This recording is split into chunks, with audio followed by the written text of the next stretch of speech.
ఉత్వం తించే వినాశంచ భూతనామగతించే వేత్తి విద్యా విద్వాంసరమాభ్యో భగవాంతి అన్నారు. అంటే దేవుడనబడిన వాడు సృష్టించుటకు సంహరించుటకు తగిన శక్తి కలిగి ఉండాలి. భూత భవిష్యత్ వర్తమాన కాల విషయములను ఎరిగి ఉండాలి.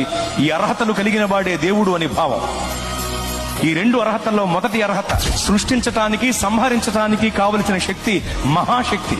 అంటే మహాశక్తి కలిగిన వాడే దేవుడు, అనగా మహాశక్తివంతుడే దేవుడు.